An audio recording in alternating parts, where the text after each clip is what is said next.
Magandang araw, ako ho si Krisha May B. Torres mula sa Baitang 9 Magalang. Ngayon, kayo po ay aking kukwentuhan ng Ang Malupit na Ahas. Ang lahat ng hayop sa gubat ay abalang-abala sa iba't ibang gawain. Sila ay nagsipag-ipon ng kani-kanilang pagkain, ilalaan sa pagsapit ng tag-ulan.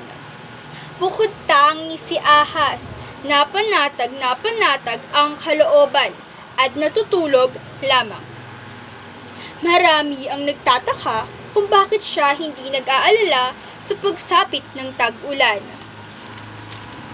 Kaibigang ahas, bakit sa halip na mag-ipon ng pagkain ay ang pagtulog ang iyong inaatupag?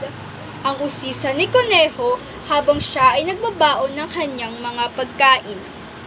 At ano ang nais mong gawin ko? Magpakahirap na kagaya ng ginagawa ninyo? Hindi ko na yan kailangan, sapagkat pagdating ng tag-ulan ay maraming pagkain ang sa akin inakalaan. Ang tugon ni ahas at nagbalik sa kanyang pagtulog.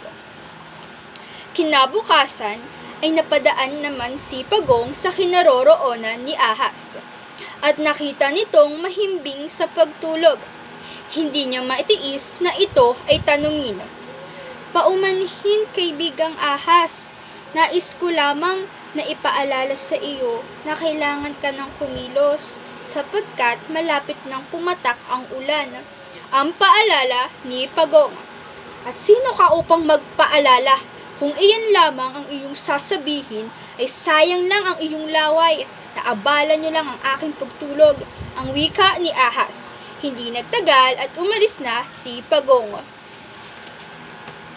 Muli ay nadaanan ni Toko na natutulog si ahas at siya ang pinaalalahanan din nito. Kaibigang ahas, gising na at mag-ipon ka ng pagkain. Ang tag-ulan ay darating na, baka ikaw ay magutom. Paalala nito. Tigilan na ninyo ako, nakukulilin na ako sa mga sinasabi nyo. Ano ang palagay nyo sa akin? Walang alam? Alam kong malapit na ang tag-ulan, ngunit marami akong pagkain na pagkukunan. Ang galit na tugon ni ahas.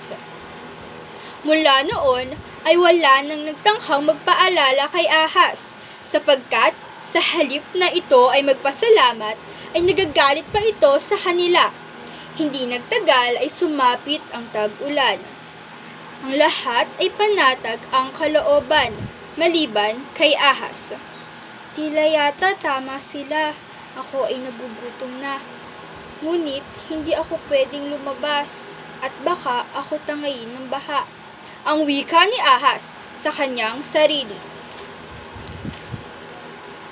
Hindi na matiis ang gutom ni ahas at naisipan niya na nakawan na lamang ang mga nakatagong pagkain ng mga kasamahan.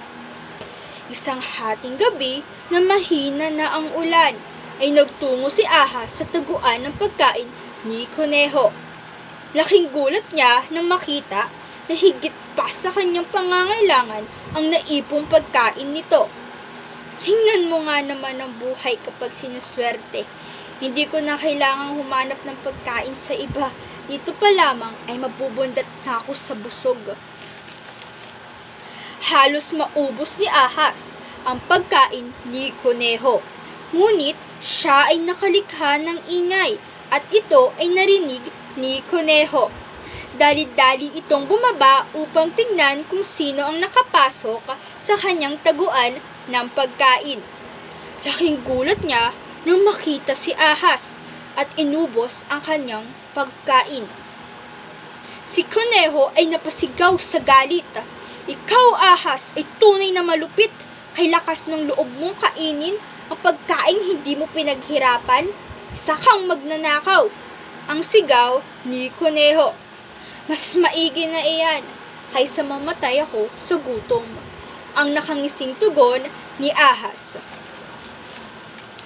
Dahil sa lakas ng sigaw ni Kuneho, ay ginibikan siya ng mga kapwa niya hayop.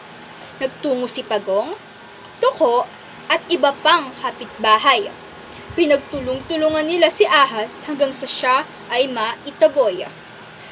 Bago pa man tuluyang makaalis si Ahas, ay humingi ito ng paumanhin sa kanila. Patawarin ninyo ako kung nakinig lamang ako sa inyong paalala. Noong una ay hindi ko na sana sinapit ang magnakaw at masaktan ng labis sa inyong parusa. Ang kanyang nasambit at dali-daling umalis. Nagpasalamat si Kuneho sa kanyang mga kapitbahay, lalong-lalo na kina Pagong at Tuko. Samantalang, si Ahas ay hindi na nakabalik sa pinsalang kanyang tinamo at sa labis na kahihiyan sa kanyang masamang ginawa.